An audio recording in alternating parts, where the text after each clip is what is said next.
Bayar 1 miliar biaya pesta ulang tahun ibu mertuaku dengan perhiasan warisan ibumu. Atau kau bukan lagi menantu di rumah ini? Malam itu, suami saya mendorong saya keluar dari pesta megah itu. Melempar koper saya ke halaman seperti membuang sampah. Tanpa satu kata pun, saya pergi. Namun pesta itu mendadak sunyi. 3 jam kemudian, mereka berlari mengejar saya ke gerbang dengan wajah pucat pasi, memohon agar saya kembali. Halo, sahabat kisah. Selamat datang kembali di kanal Cerita Kita. Sebelum kita mulai, tuliskan dari kota mana kalian menonton di kolom komentar. Jangan lupa tekan tombol like dan subscribe, ya. Dukungan kalian membuat kanal ini terus hidup dan bisa menyajikan kisah yang lebih menyentuh. Terima kasih sudah menemani. Nama saya Maharani, 32 tahun. Selama 3 tahun terakhir, saya memerankan peran tersulit dalam hidup saya, yaitu menjadi seorang istri yang sederhana, lemah, dan tak berdaya di mata keluarga besar suami saya. Tidak ada yang tahu satu rahasia. Di balik daster katun lusuh dan wajah tanpa riasan ini, saya adalah pemegang kendali utama sebuah konsorsium acara mewah. Sebuah jaringan yang mengatur pesta para pejabat, sosialita, dan pengusaha besar di kota ini. Saya sengaja memilih jalan ini. Saya ingin menguji satu hal yang tidak bisa dibeli dengan uang, yaitu ketulusan cinta damar suami saya. Namun seiring waktu, saya sadar. Topeng yang saya pakai justru memancing monster keserakahan keluar dari sarangnya. Sore itu, saya sedang mengaduk teh herbal di dapur yang pengap untuk ibu mertua saya, Bu Wulandari. Pikiran saya melayang. Betapa rendahnya mereka menilai saya, hanya karena saya tidak pernah memamerkan apapun. Langkah kaki yang berat dan angkuh terdengar mendekat. Bunyi sepatu hak tinggi Bu Wulandari beradu dengan lantai marmer. Irama itu selalu membuat dada saya sesak, bukan karena takut, melainkan karena muak. Beliau berdiri di ambang pintu dapur, tangannya bersedekap, menatap saya dari ujung rambut hingga ujung kaki dengan pandangan merendahkan. Pandangan yang sudah menjadi makanan saya sehari-hari baginya.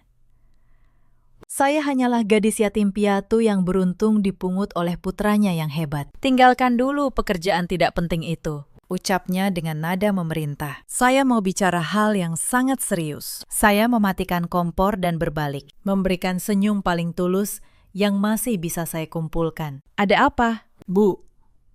Apakah ada yang kurang untuk persiapan pesta besok? Tanya saya dengan suara lembut. Bu Wulandari mendengus, lalu melangkah masuk ke dapur yang sempit itu. Pesta ulang tahun saya yang ke-60, besok harus jadi pembicaraan seluruh kota, katanya.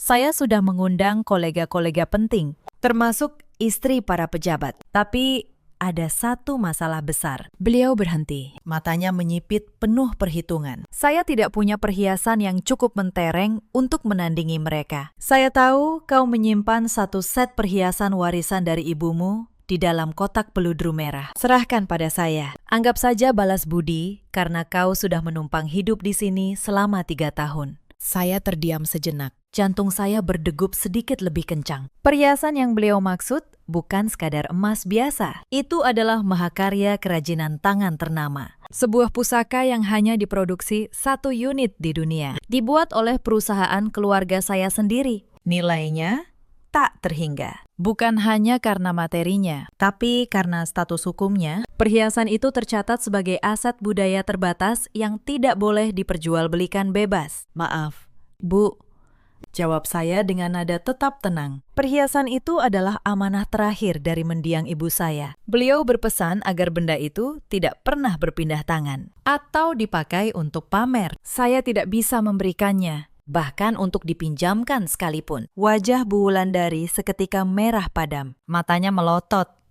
seolah saya baru saja melakukan dosa besar. Apa kau bilang? Amanah, desisnya.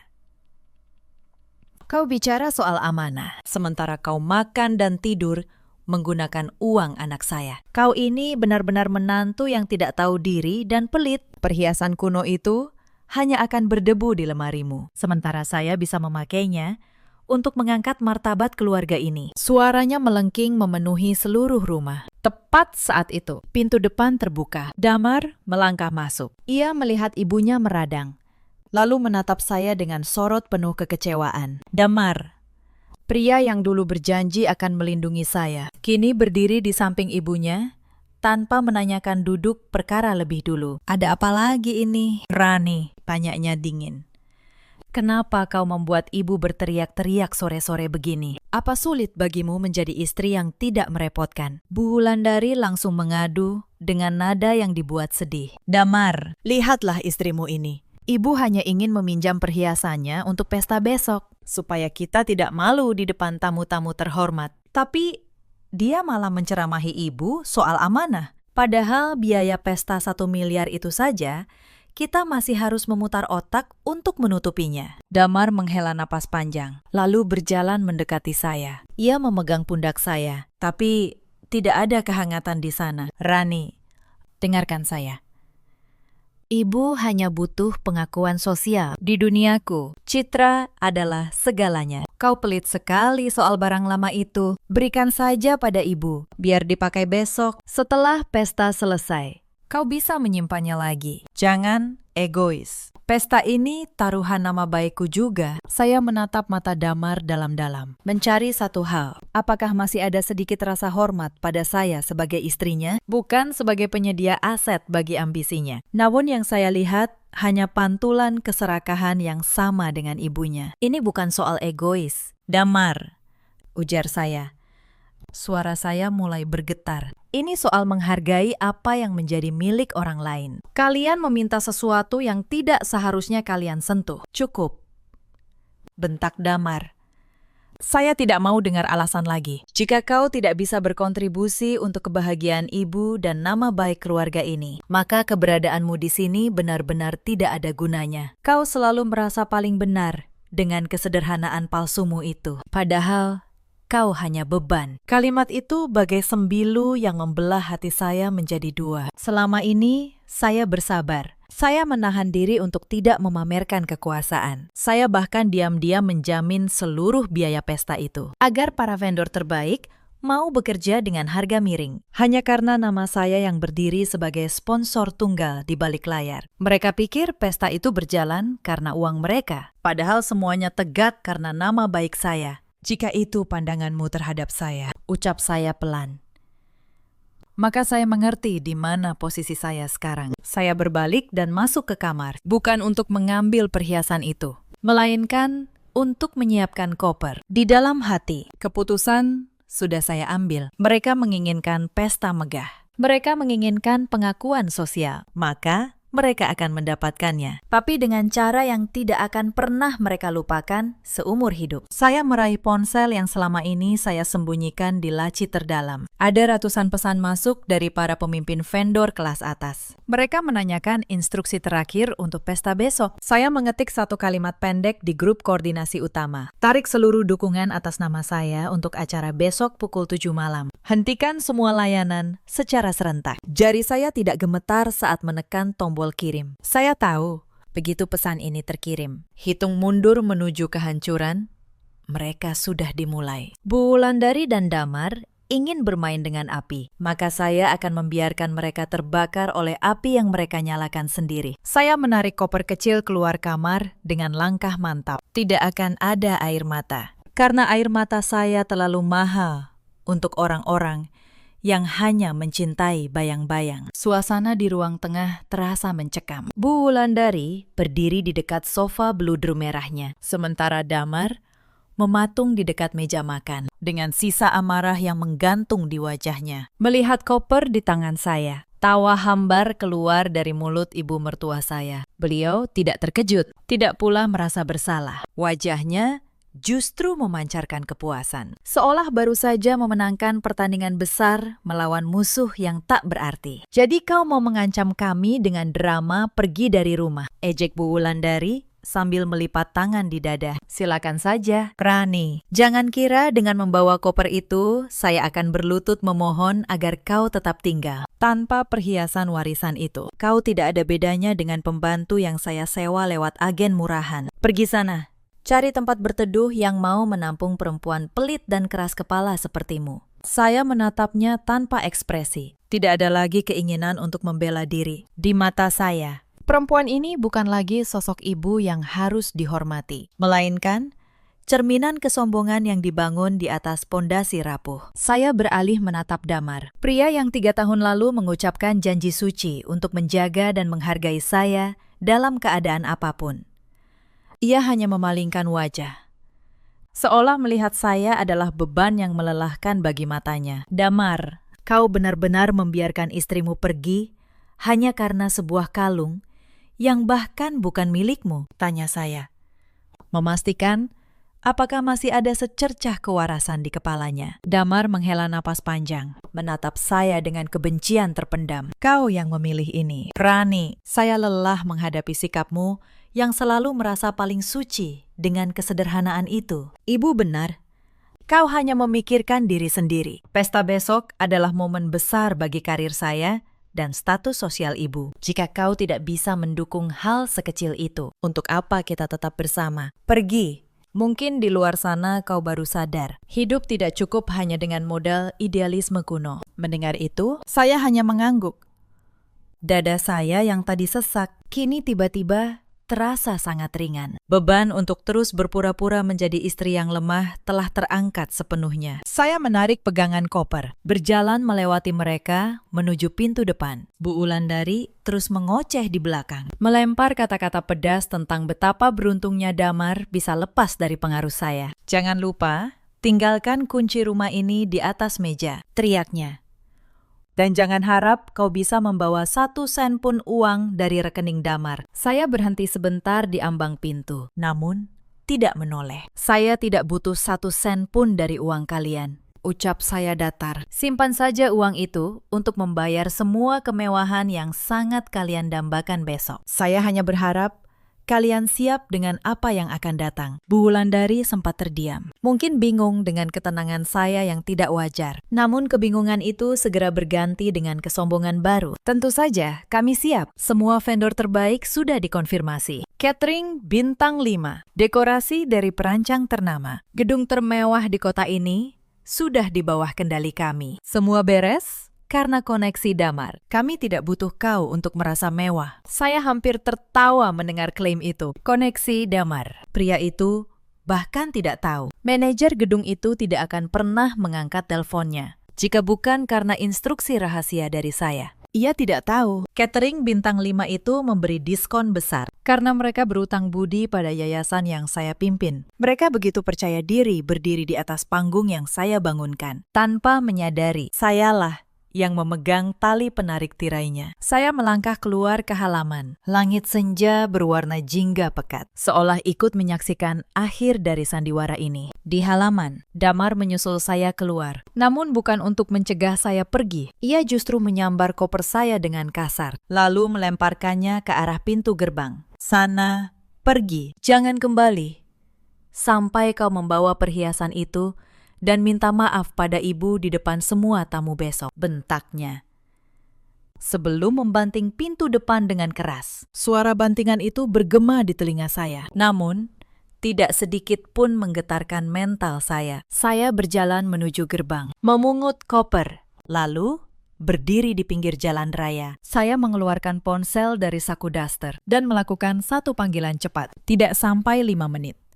Sebuah sedan hitam mewah berhenti tepat di depan saya. Seorang pria berpakaian rapi keluar, lalu membungkuk hormat. Nona besar, Maharani, Anda baik-baik saja? Mengapa Anda di sini dengan koper? Tanyanya dengan nada cemas yang tulus. Dia adalah Hadi, asisten pribadi saya. Selama ini, ia mengurus segala urusan konsorsium. Saat saya sedang bermain peran di rumah Damar, saya baik-baik saja. Hadi, tolong bawa koper ini ke hotel tempat saya biasa menginap. Dan pastikan semua instruksi yang saya kirim di grup tadi dilaksanakan tepat waktu. Jangan ada satupun vendor yang melunat. Besok malam, saya ingin mereka merasakan bagaimana rasanya berdiri di atas panggung yang tidak punya lantai. Sesuai perintah Anda. Nona, jawab Hadi sambil mengangguk. Sistem jaminan konsorsium sudah disiapkan untuk ditarik otomatis. Begitu acara mencapai puncaknya, semua vendor telah menerima notifikasi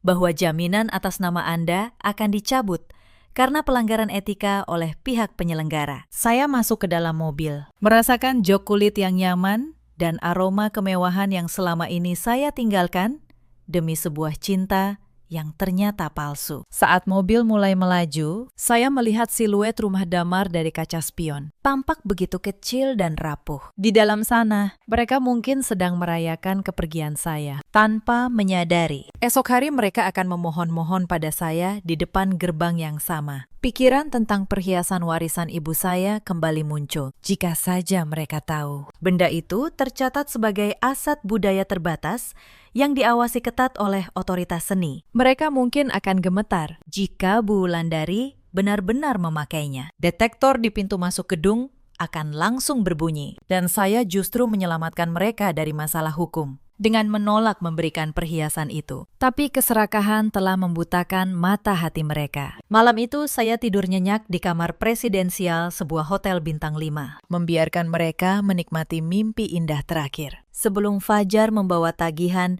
yang tidak akan mampu mereka bayar. Matahari pagi menyusup melalui celah gorden. Saya terbangun bukan karena teriakan Bu Wulandari atau bunyi kompor yang harus saya nyalakan untuk menyiapkan sarapan mereka, melainkan karena keheningan yang mewah. Saya meregangkan tubuh di atas prei sutra, merasakan kembali identitas yang selama 3 tahun ini saya simpan rapat di dalam peti kesabaran. Di atas meja rias, ponsel saya bergetar tanpa henti. Puluhan notifikasi dari Damar masuk, namun isinya bukan permintaan maaf. Ia mengirim foto-foto dekorasi gedung yang mulai terpasang. Rangkaian bunga lili putih kesukaan ibunya. Deretan kursi berlapis emas yang tertata rapi. Lihat ini, Rani.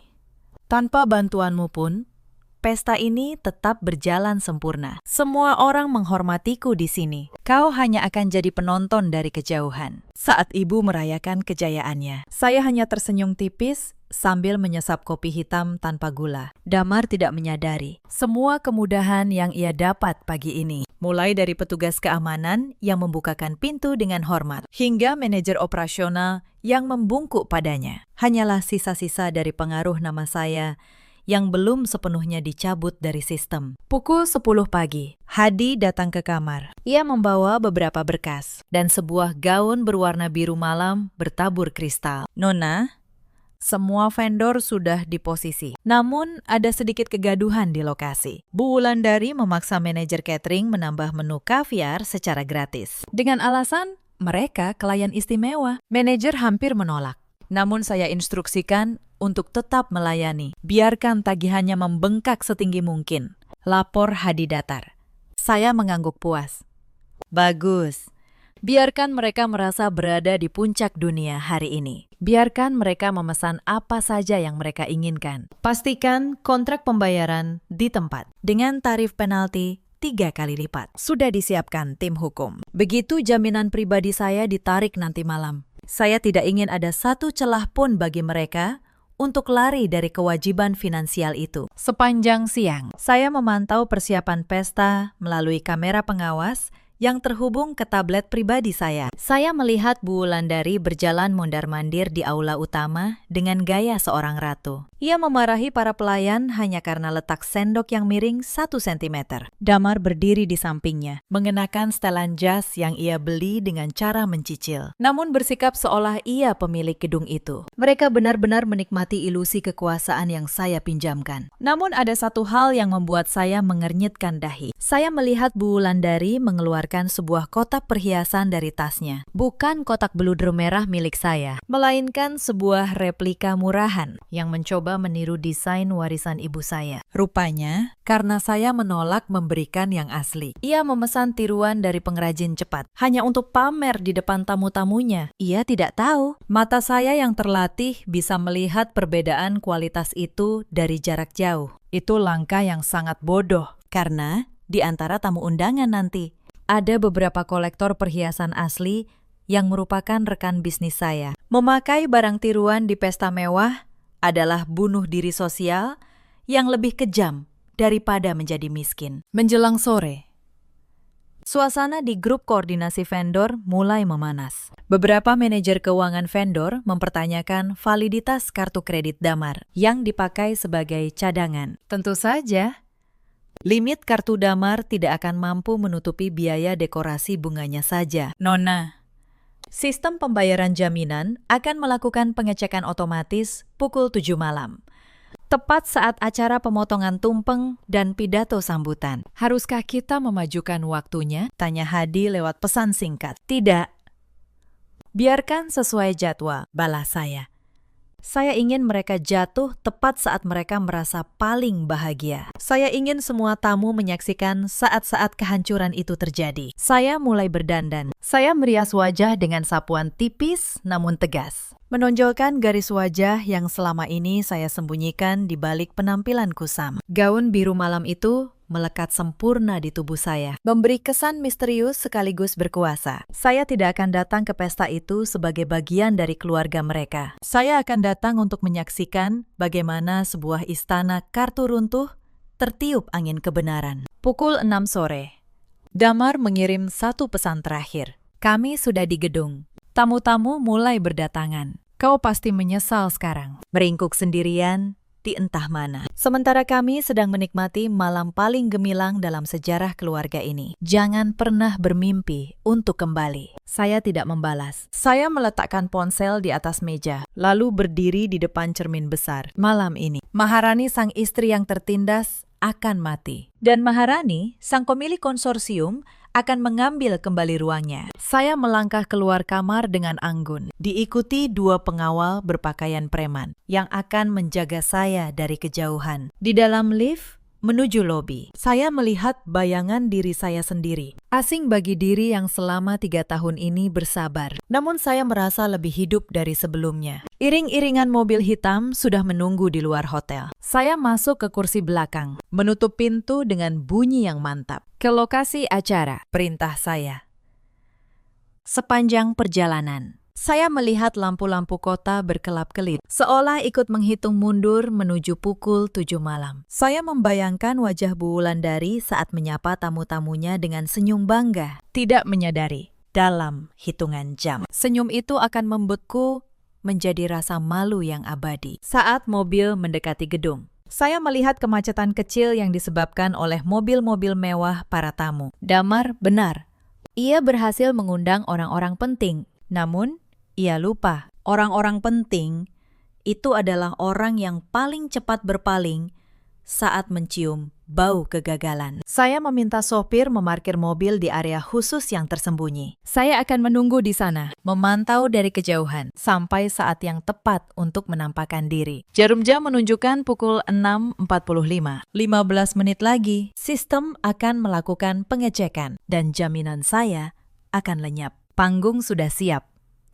Para aktor sudah berada di posisi, dan saya siap memberikan tepuk tangan terakhir untuk pertunjukan kebodohan yang luar biasa ini. Lampu gantung kristal di aula utama berpijar dengan kemilau yang hampir menyilaukan. Aroma ribuan tangkai bunga lili dan mawar import memenuhi ruangan, menciptakan atmosfer kemewahan yang sempurna. Bu Wulandari berdiri di tengah aula, mengenakan gaun merah menyala, dengan replika perhiasan yang ia paksakan tampak asli di lehernya. Ia tertawa lebar, menyalami satu persatu tamu undangan. Di sampingnya, Damar berdiri dengan dada membusung, sesekali membetulkan letak jam tangan bermereknya, yang sebenarnya masih ia cicil 2 tahun. Mereka tampak seperti penguasa malam itu, dikelilingi sanjungan yang selama ini mereka haus akan kemilaunya. Saya duduk di dalam mobil yang terparkir di sudut gelap, memantau segalanya melalui layar tablet. Saya bisa mendengar suara dari pengeras suara gedung. Damar baru saja memulai pidato pembukaan. Terima kasih kepada para tamu terhormat yang telah hadir. Malam ini adalah bentuk penghormatan saya kepada Ibu. Sosok yang membesarkan saya dengan segala kemewahan dan nilai-nilai luhur. Pesta ini adalah bukti bahwa keluarga kami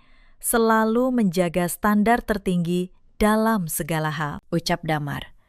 Disambut tepuk tangan meriah. Mendengar kata nilai-nilai luhur keluar dari mulut pria yang baru saja mengusir istrinya karena sebuah kalung, saya hampir tersedak tawa dingin. Nilai luhur apa yang ia maksud? Keserakahan, kebohongan, atau ketidakmampuan membayar piring makan mereka sendiri. Di layar, saya melihat manajer gedung, Pak Genta, berdiri di pojok ruangan dengan wajah mulai tegang. Ia memegang tablet yang terhubung langsung ke sistem keuangan pusat. Ia terus melirik jam tangannya, menunggu instruksi. Tamu-tamu mulai dipersilakan menuju meja prasmanan. Hidangan laut terbaik dan daging wagyu kualitas tertinggi tersaji. Setiap piring yang mereka ambil memiliki harga fantastis. Dan setiap botol minuman yang dibuka adalah tagihan yang terus berjalan. Damar dan Bu Wulandari tidak sadar. Para vendor ini tidak bekerja berdasarkan deposit yang mereka bayarkan. Mereka bekerja karena ada dokumen jaminan konsorsium dari saya. Dokumen yang menyatakan seluruh kekurangan biaya akan ditanggung oleh penjamin anonim. Tanpa dokumen itu, vendor-vendor ini bahkan tidak akan mau menurunkan satu kursi pun di gedung ini. 5 menit menuju penarikan jaminan. Suara Hadi terdengar dari sambungan telepon di telinga saya. Beberapa vendor mulai menerima peringatan bahwa profil risiko klien telah berubah menjadi sangat tinggi. Apakah kita tetap pada rencana? Lanjutkan. Hadi, pastikan penarikan jaminan dilakukan tepat saat Bu Wulandari mulai memotong tumpeng utama. Saya ingin momentumnya benar-benar sempurna. Saya keluar dari mobil, membiarkan angin malam menyentuh kulit saya. Saya berjalan perlahan menuju pintu samping gedung, tempat yang tidak dilewati tamu biasa. Saya ingin cukup dekat untuk mendengar suara retakan pertama dari kebohongan mereka. Di dalam aula, Bu Wulandari sedang berbincang dengan seorang sosialita yang dikenal sebagai kolektor perhiasan. Saya melihat dari kejauhan bagaimana wanita itu menyipitkan mata, memperhatikan kalung di leher Bu Wulandari dengan raut penuh keraguan. Kalung yang unik. Bu, maaf jika saya salah. Bukankah desain teratai abadi ini seharusnya memantulkan cahaya spektrum biru pada berlian tengahnya? Kenapa yang ini tampak agak kusam? Tanya wanita itu dengan nada sopan namun menusuk. Wajah Bu Wulandari sempat menegang. Namun ia segera menutupi kegugupannya. Ini karena pencahayaan ruangan saja. Ini koleksi terbatas keluarga kami. Tidak semua orang bisa memahami keindahannya, sahutnya angkuh. Saya yang berdiri di balik pilar besar hanya menggelengkan kepala. Kebohongannya mulai terkelupas. Bahkan sebelum bom finansial itu meledak. Tiba-tiba, musik latar yang tenang berubah kacau. Beberapa staf catering mulai berbisik-bisik di belakang meja prasmanan. Manajer catering tampak berbicara dengan nada tinggi melalui radio panggilannya. Rupanya, sistem pembayaran otomatis mereka baru saja menolak otorisasi tambahan untuk pesanan caviar ekstra yang diminta Bu Wulandari. Lampu indikator di meja registrasi yang biasanya hijau tenang sebagai tanda jaminan aktif tiba-tiba berkedip merah. Damar yang sedang menikmati percakapan dengan rekan bisnisnya dipanggil oleh seorang pelayan. Maaf, Pak Damar, ada sedikit masalah administrasi di meja depan. Manajer gedung minta Bapak segera ke sana. Bisik pelayan itu dengan wajah pucat. Damar mengerutkan kening. Tampak terganggu. Masalah apa? Bukankah semuanya sudah diatur? Jangan memalukan saya di depan tamu. Bentaknya pelan namun tajam. Ia melangkah menuju meja registrasi dengan langkah besar, masih dengan sikap angkuh. Namun begitu ia melihat layar monitor yang menampilkan tulisan jaminan dibatalkan. Harap hubungi penjamin. Langkahnya terhenti. Wajahnya yang tadi kemerahan karena kegembiraan perlahan berubah putih pucat seperti kertas. Ia mencoba menekan-nekan tombol di mesin gesek. Namun mesin itu hanya mengeluarkan bunyi panjang yang menandakan penolakan total. Di saat yang sama, Bu Wulandari berdiri di atas panggung kecil, bersiap memotong tumpeng sebagai puncak acara. Ia memegang pisau dengan tangan gemetar karena antusiasme. Sementara lampu sorot fokus sepenuhnya padanya. Dan sekarang, saatnya kita merayakan keberhasilan dan kemuliaan keluarga ini. Seru pembawa acara penuh semangat. Namun,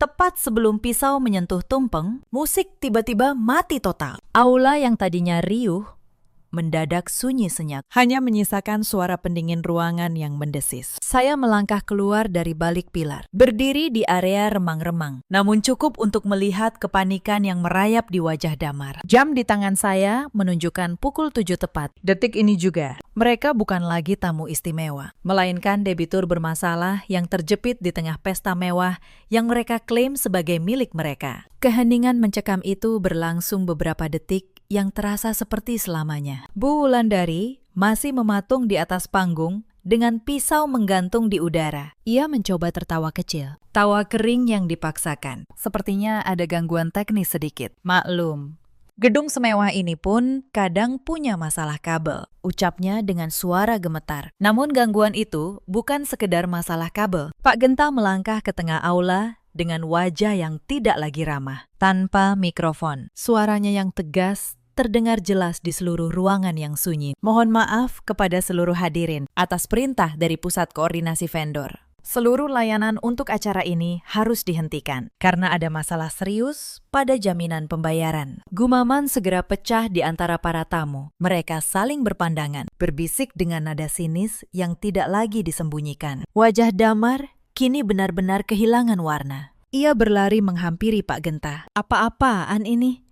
Jangan berani-berani kau melakukan ini di sini. Saya sudah memberikan kartu kredit sebagai jaminan cadangan. Bentak Damar dengan suara pecah. Pak Genta menatapnya dingin.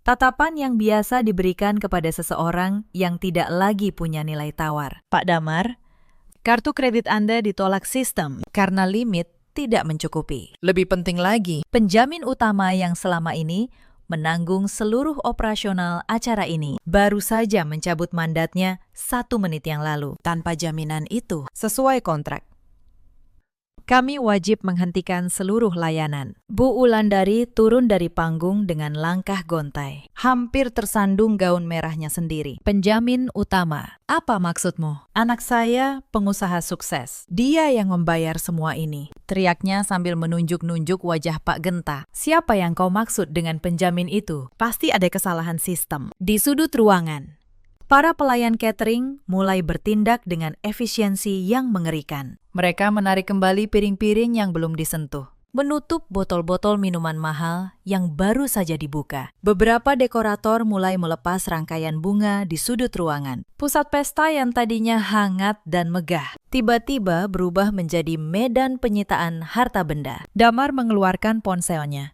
mencoba menghubungi seseorang, kemungkinan bank atau rekan bisnisnya. Namun dari raut wajahnya yang putus asa, saya tahu ia tidak mendapatkan jawaban yang ia inginkan. Ia tidak menyadari seluruh akses kreditnya sedang ditinjau ulang. Profil risikonya baru saja dinaikkan menjadi merah oleh sistem konsorsium saya yang terintegrasi dengan jaringan perbankan. Bu Damar, apa ini sebenarnya? Suara seorang tamu. Pejabat daerah yang berpengaruh terdengar menuntut. Kami datang karena undangan kalian yang katanya pesta eksklusif. Kenapa sekarang malah ada adegan penagihan seperti di pasar? Bu Wulandari mencoba mendekati pejabat itu dengan wajah memelas. Ini hanya kesalahpahaman kecil. Anak saya akan segera menyelesaikannya. Damar, cepat bayar mereka. Berikan berapapun yang mereka minta agar pesta ini berlanjut. Damar menatap ibunya dengan tatapan kosong. Ibu, biayanya membengkak jadi 3 kali lipat karena pembatalan jaminan. Mereka menuntut 1.200.000.000 rupiah. Dibayar tunai atau transfer instan sekarang juga. Atau mereka akan menuntut kita secara hukum atas penipuan di tempat, bisiknya. Namun cukup keras untuk didengar orang-orang sekitar. Mendengar angka itu, Bu Wulandari hampir pingsan. Gengsi yang selama ini ia bangun setinggi langit runtuh seketika. 1 miliar lebih. Bukankah kau bilang semuanya sudah diatur? Tangisnya.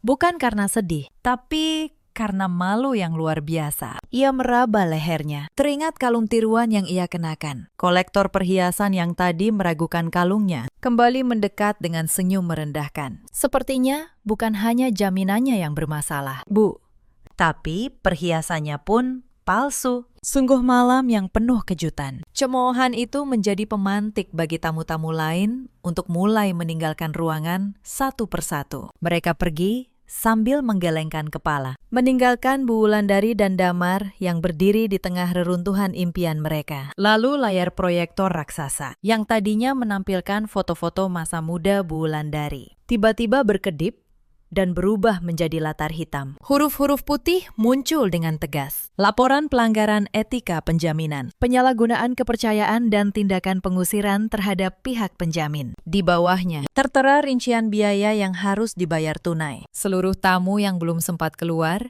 kini berhenti melangkah, menatap layar itu. Siapa penjamin ini? Siapa yang berani mempermalukan keluarga saya seperti ini? Teriak Damar, sambil menunjuk layar. Ia seolah kehilangan akal sehat. Tiba-tiba lampu sorot utama yang tadinya mati mendadak menyala kembali, mengarah tepat ke pintu samping tempat saya berdiri. Cahaya itu begitu terang hingga orang-orang menyipitkan mata. Saya melangkah maju perlahan. Bunyi sepatu hak tinggi saya beradu dengan lantai marmer, menghasilkan klik-klik yang ritmis dan penuh wibawa. Gaun biru malam, saya berkilauan. Riasan tajam memberi kesan yang sangat berbeda dari sosok Maharani yang mereka kenal. Bu Wulandari adalah orang pertama yang menyadari kehadiran saya. Mulutnya menganga lebar, tangannya gemetar menunjuk ke arah saya. "Kenapa kau berpakaian seperti itu? Dari mana kau dapatkan gaun itu?" Suaranya parau, penuh ketidakpercayaan. Ia menatap saya seolah melihat hantu. Damar berbalik dan terpaku. Ia menatap saya dari ujung rambut hingga ujung kaki. Matanya menyiratkan campuran kemarahan, kebingungan, dan kekaguman yang terlarang. "Rani, apa yang kau lakukan di sini? Kenapa kau terlihat seperti ini?" Tanyanya dengan suara mengecil. Kesombongan yang tadi ia tunjukkan kini luntur sepenuhnya. Saya berhenti tepat di depan mereka, menatap keduanya dengan pandangan kosong namun menusuk. "Saya datang untuk melihat bagaimana kalian menikmati pesta yang kalian banggakan ini," ucap saya. Suara saya tidak lagi lembut dan penuh kepatuhan, melainkan tegas dan penuh otoritas. "Bagaimana rasanya? Damar, Bu Wulandari, apakah makanan dan dekorasi ini terasa lebih nikmat sekarang setelah kalian tahu harganya yang sebenarnya? Kau dalang di balik semua ini." Damar melangkah maju, mencoba mengintimidasi, namun langkahnya ragu. "Kau yang membatalkan jaminannya. Bagaimana mungkin seorang perempuan miskin sepertimu punya akses ke sistem ini? Kau mencuri identitas siapa?" Saya tersenyum tipis, senyuman yang membuat bulu kuduk mereka berdiri. "Mencuri? Tidak. Damar, saya hanya mengambil kembali apa yang menjadi milik saya. Sayalah alasan vendor-vendor ini mau melayani kalian dengan harga yang kalian pikir murah. Saya adalah penjamin anonim yang kalian cari." Saya menoleh ke arah Pak Genta, yang langsung menundukkan kepala dengan hormat. "Pak Genta, apakah seluruh tagihan sudah diserahkan kepada mereka?" "Sudah, Nona besar. Total tagihan termasuk penalti adalah 1.200.000.000 rupiah. Mereka menyatakan tidak sanggup membayar di tempat," lapor Pak Genta dengan nada sangat sopan. Sangat berbeda dengan caranya bicara pada Damar. Mendengar sebutan Nona besar, Bu Wulandari hampir terjatuh. Ia memegang sandaran kursi. "Nona besar, apa maksudnya ini?" "Damar, katakan pada saya ini semua mimpi," teriaknya. Ia menatap saya dengan mata yang mulai digenangi air mata ketakutan. "Rani, tolong selesaikan ini. Kau menantu kami. Kau tidak mungkin sejahat ini pada ibumu sendiri. Bayar mereka. Rani, pakai jaminanmu lagi. Saya mohon." "Ibu saya sudah lama meninggal, Bu Wulandari," jawab saya dingin. "Dan beliau tidak pernah mengajari saya untuk membiayai keserakahan orang-orang yang bahkan tidak tahu cara menghormati manusia." Saya melangkah mendekati Bu Wulandari, menatap kalung tiruan di lehernya. Kalung itu sungguh memuaskan melihat desain karya ibu saya ditiru dengan kualitas rendah itu. Itu penghinaan terakhir yang masih bisa saya toleransi. Damar mencoba meraih tangan saya, namun saya segera menghindar. "Rani, maafkan saya.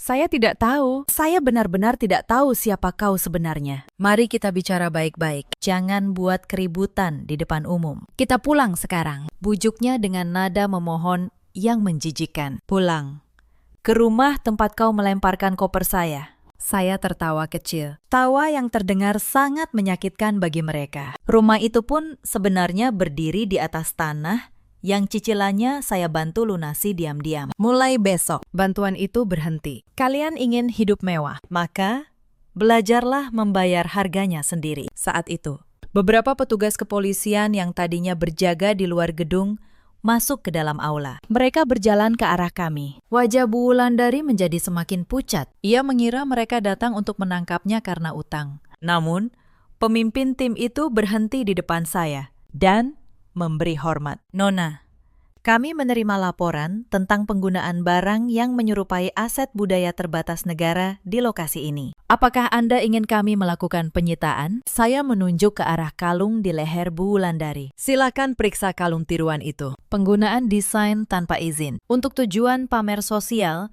yang merugikan nama baik pemegang hak cipta asli adalah pelanggaran serius. Bu Wulandari menjerit saat petugas memintanya melepas kalung itu. Di depan sisa-sisa tamu yang menonton, ia mendekap kalung tiruan itu. Seolah benda tak berharga itu adalah nyawa terakhir yang ia miliki. Pemandangan itu sungguh ironis. Seorang perempuan yang beberapa jam lalu berdiri angkuh sebagai ratu pesta, kini tampak seperti pencuri yang tertangkap basah di tengah pasar. Para tamu yang tersisa mengeluarkan ponsel mereka, bukan untuk membantu, melainkan untuk merekam setiap detik kehinaan yang menimpa keluarga Damar. Kilatan lampu kamera ponsel itu terasa lebih menyakitkan daripada lampu sorot gedung yang kini mulai meredup. Damar jatuh terduduk di salah satu kursi emas yang kini terasa begitu dingin. Ia menutup wajah dengan kedua tangannya, menyadari ia telah membuang istrinya demi sebuah malam yang berakhir dengan kehinaan total. Saya berdiri di tengah aula yang kini berantakan, menyaksikan dunia kecil yang mereka banggakan runtuh satu persatu. Namun, ini belum selesai. Bu Wulandari yang tadi terduduk lemas, tiba-tiba berdiri dan menjerit histeris. Ini pasti ulah kau, Rani.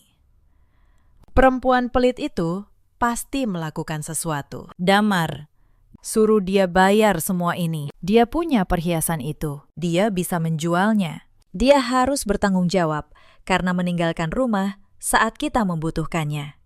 Ia mencengkeram lengan Damar dengan kuku-kukunya yang tajam. Matanya liar mencari kambing hitam atas kehancuran yang ia ciptakan sendiri. Saya menatapnya tanpa berkedip. Saya sudah terlalu sering mendengar logika terbalik seperti itu. Orang yang menyalakan api selalu menyalahkan korban yang terbakar. Bu Wulandari, ucap saya pelan namun jelas. Sudah saya katakan sebelumnya, perhiasan asli yang ibu inginkan itu memiliki catatan hukum yang sangat ketat. Jika malam ini ibu memakai yang asli, petugas yang sama justru akan menyeret ibu ke kantor polisi atas tuduhan penguasaan aset terbatas tanpa izin. Saya menolak memberikannya, bukan karena pelit, saya justru menyelamatkan ibu dari penjara. Tapi keserakahan telah membutakan mata hati ibu. Bu Wulandari terdiam.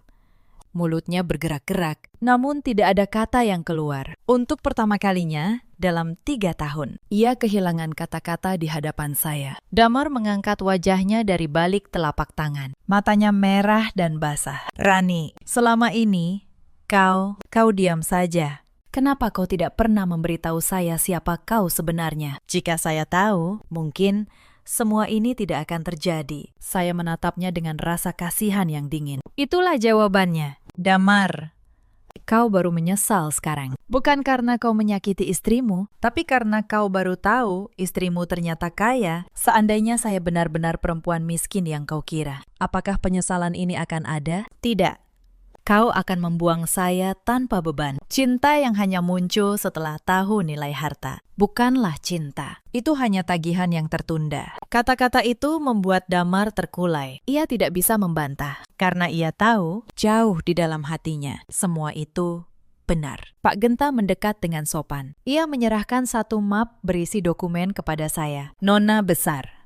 Ini berkas tagihan resmi yang sudah ditandatangani oleh seluruh vendor. Mereka menunggu keputusan Anda. Apakah penyelenggara diberi tenggang waktu atau langsung diproses secara hukum? Saya membuka map itu sejenak, lalu menutupnya kembali. Saya menatap Bu Wulandari dan Damar yang kini berdiri seperti dua orang asing di tengah puing-puing kebanggaan mereka. Beri mereka tenggang waktu 7 hari, ucap saya.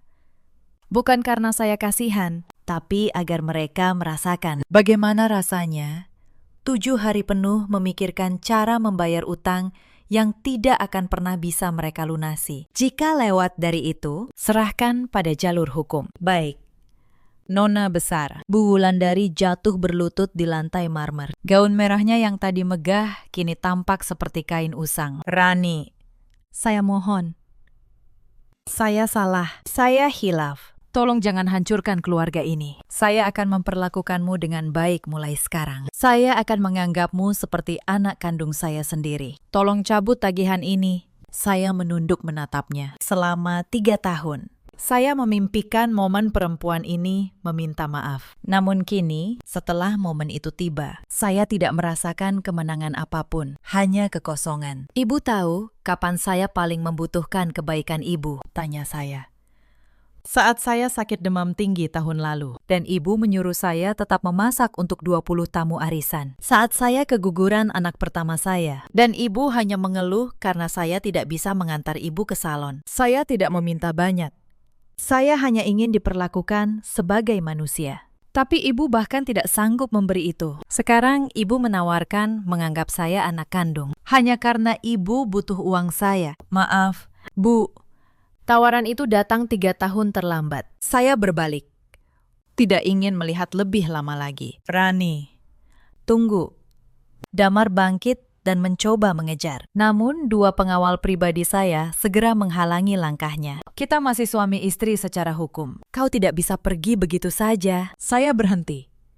Lalu menoleh sedikit. Soal itu.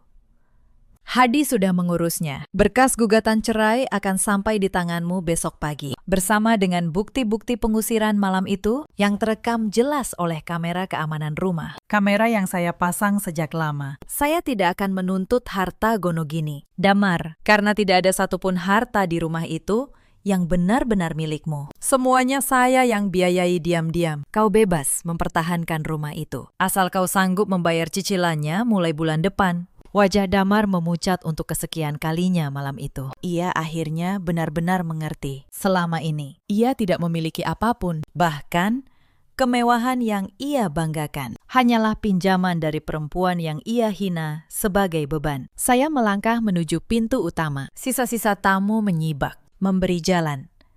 Beberapa dari mereka yang mengenali saya sebagai pemimpin konsorsium membungkuk hormat.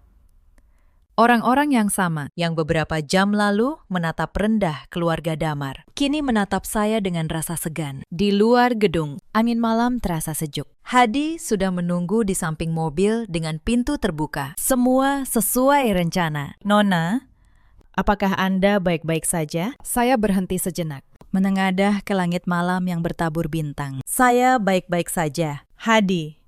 Untuk pertama kalinya dalam 3 tahun, saya benar-benar baik-baik saja. Saya masuk ke dalam mobil. Saat mobil mulai melaju, saya melihat dari kaca spion. Gedung megah yang tadinya berkilau itu kini gelap. Lampu-lampunya dimatikan satu persatu oleh petugas. Seperti sebuah panggung yang tirainya akhirnya ditutup untuk selamanya. 6 bulan berlalu sejak malam itu. Hidup saya kembali ke jalurnya. Tidak ada lagi das terlusuh. Tidak ada lagi dapur pengap di pagi buta. Saya kembali memimpin konsorsium secara terbuka. Kembali menjadi maharani yang seutuhnya. Bu Wulandari dan Damar tidak mampu membayar tagihan dalam 7 hari. Kasus itu masuk ke jalur hukum. Rumah yang mereka banggakan akhirnya disita untuk menutupi sebagian utang. Bu Wulandari kini tinggal di sebuah rumah kontrakan kecil di pinggiran kota bersama Sasha, adik ipar saya, yang ternyata juga ikut menikmati uang yang selama ini saya alirkan diam-diam. Damar kehilangan pekerjaannya. Citra yang ia bangun setinggi langit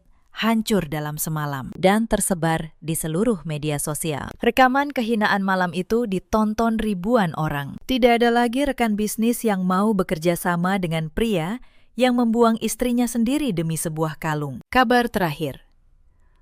Ia bekerja serabutan, sambil mencicil sisa utang yang masih menggantung di namanya. Saya tidak pernah membalas dendam dengan tangan saya sendiri. Saya hanya berhenti menopang panggung yang selama ini saya bangunkan untuk mereka. Dan ternyata, tanpa topangan itu, mereka memang tidak bisa berdiri sendiri. Suatu sore, saya sedang menikmati makan malam sederhana di balkon apartemen saya. Hanya ikan goreng, sayur asem, dan sambal terasi.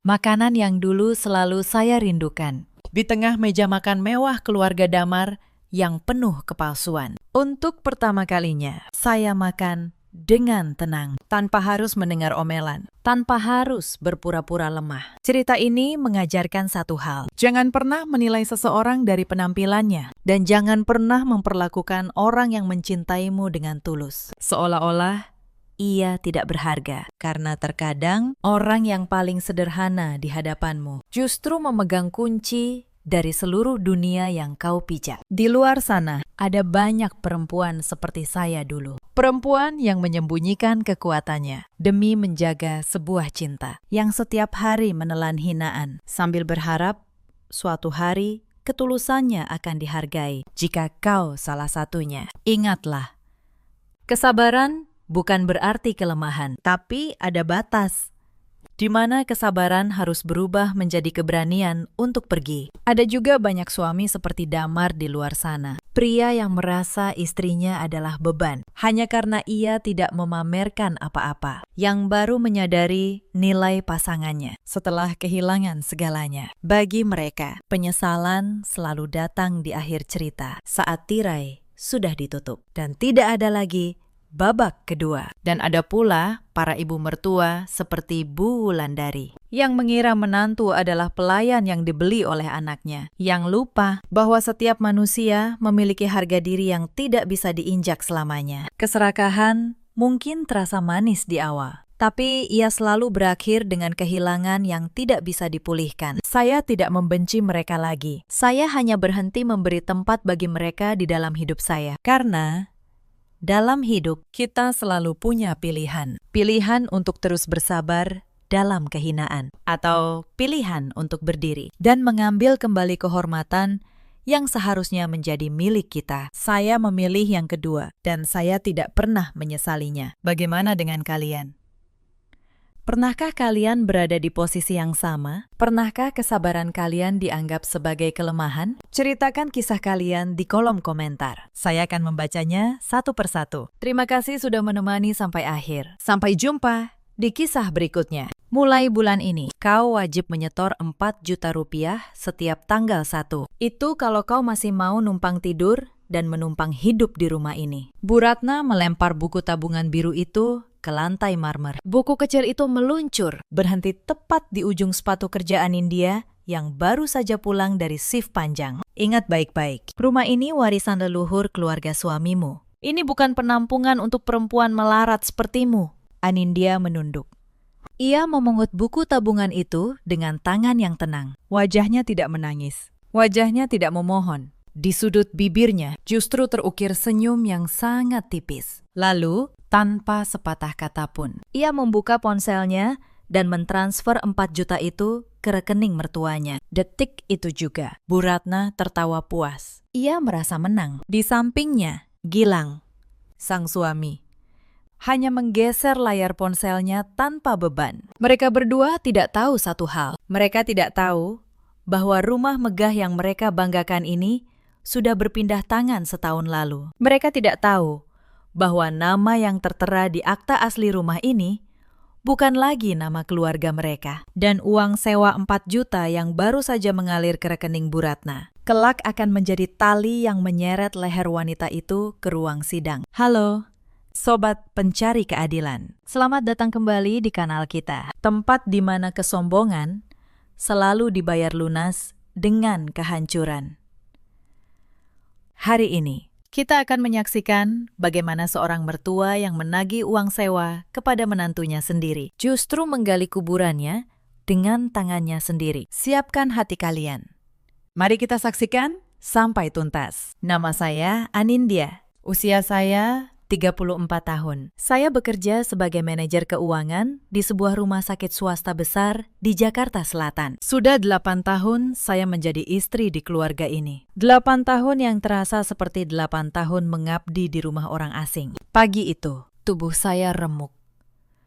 Shift saya berakhir pukul 7. Selama 12 jam, saya menutup laporan keuangan kuartal, mengejar tagihan vendor, dan menahan kepala yang berdenyut. Saya hanya ingin satu hal, sebuah kasur dan tidur yang tenang. Saya mendorong pintu utama rumah klasik bergaya lama itu. Pilar-pilar kayu jati yang mengilap, lantai marmer dingin dari luar. Rumah ini tampak megah. Bagi saya, Kemegahan itu sudah lama terasa seperti dinding penjara. Saya melepas sepatu. Saya melangkah gontai menuju tangga, berharap bisa langsung naik ke kamar. Namun harapan itu padam seketika. Di ruang keluarga, di atas sofa kulit, duduk Bu Ratna. Ibu mertua saya, wajahnya segar. Daster sutranya rapi, lehernya dihiasi kalung emas tebal kebanggaannya. Di sebelahnya, Gilang asik dengan ponsel. Seolah istrinya yang baru pulang memeras keringat itu tidak ada. Duduk kau di situ, jangan langsung masuk kamar. Seperti orang tak punya sopan santun. Suara Bu Ratna berat dan angkuh. Saya menelan rasa lelah. Saya meletakkan tas, lalu duduk di kursi tunggal yang berhadapan langsung dengan mertua saya. Ada apa? Bu, saya baru pulang shift malam. Badan saya remuk. Kalau ada yang penting, bisa nanti siang. Tidak bisa, Bu Ratna membentak.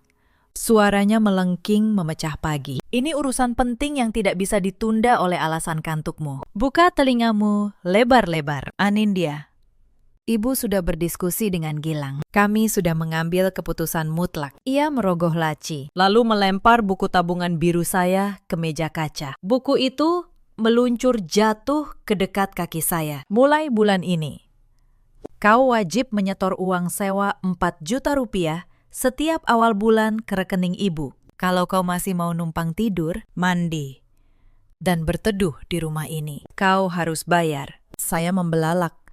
Kantuk saya menguap. 4 juta, itu hampir separuh gaji saya. 4 juta, Bu. Ini rumah suami saya. Saya istrinya. Sejak kapan seorang istri harus membayar sewa untuk tinggal di rumah suaminya sendiri? Jangan banyak membantah. Perempuan tidak tahu diuntung. Bu Ratna meraung. Telunjuknya yang dihiasi cincin giok menunjuk wajah saya. Kau itu cuma orang luar, anak orang miskin yang kebetulan dinikahi anakku. Rumah ini properti warisan keluarga besar kami. Nilainya miliaran. Kau bisa tinggal di sini saja. Sudah kemurahan hati luar biasa dari kami. Ini bukan panti asuhan, tempat perempuan melarat sepertimu hidup gratis. Kata-kata itu menghujam ulu hati saya. Numpang, panti asuhan, perempuan melarat. Saya menatap buku tabungan di lantai. Yang lebih menyakitkan bukan angka 4 juta itu. Yang lebih menyakitkan adalah cara wanita ini menjadikan saya tak lebih dari seorang penyewa kos yang bisa diperas kapan saja. Napas saya mulai memburu. Dada saya naik turun. Saya mengalihkan pandangan dari wajah beringas mertua saya, menatap lurus ke arah pria yang duduk di sofa. Pria yang dulu bersumpah di depan penghulu untuk melindungi saya. Mas, kau diam saja mendengar ibumu bicara seperti itu padaku. Kau membiarkan ibumu menagih uang sewa pada istrimu sendiri. Saya menunggu Gilang meletakkan ponsel. Berdiri, membela kehormatan istrinya. Namun jawaban yang ia berikan justru menjadi paku terakhir yang menutup peti mati cinta saya untuknya. Gilang akhirnya mengangkat wajah dari layar. Namun pria bergelar kepala rumah tangga itu tidak memancarkan aura pelindung sama sekali. Alisnya berkerut. Seolah permohonan saya hanyalah rengekan anak kecil yang mengganggu waktu santainya. Tidak usah didramatisir, Anindya. Jangan menatapku seolah aku ini penjahatnya. Suaranya santai. Tapi setiap suku katanya mengandung racun. Ibu itu benar. Permintaan beliau tidak berlebihan. Kau tinggal di rumah keluargaku, memakai listrik, air, dan fasilitas di sini. Wajar dong kalau kau ikut membayar, namanya juga rumah tangga. Harus saling mengerti. Saling mengerti. Suara saya meninggi. Jantung saya berdegup sakit. Kontribusi. Setiap bulan saya yang belanja kebutuhan dapur. Saya yang bayar tagihan listrik rumah sebesar ini. Sekarang ibumu menagih sewa kamar 4 juta lagi kepadaku. Apa gajimu sebagai asisten manajer tidak cukup membiayai keluargamu sendiri? Sampai istrimu harus diperas begini. Mendengar gajinya disinggung. Ego Gilang langsung tersentil. Wajahnya mengeras. Ia mengkondongkan tubuh, menatap saya dengan sorot merendahkan. Kau pikir gajiku turun dari langit? Aku ini punya tanggung jawab sebagai anak laki-laki. Vania, adikku. Bulan ini butuh biaya besar untuk uang muka mobil barunya. Anak muda seperti dia butuh kendaraan bagus untuk gengsi di kampus. Belum lagi arisan ibu yang harus aku tutupi. Gajiku tidak cukup untuk semua itu. Logika sesat itu membuat saya seperti disambar petir. Saya terdiam, membeku. Jadi, bisik saya parau. Air mata mulai menggenang di pelupuk saya. Kau membiarkan ibumu memeras uang hasil keringat shift malamku. Hanya untuk membayar cicilan mobil mewah adikmu dan arisan ibumu.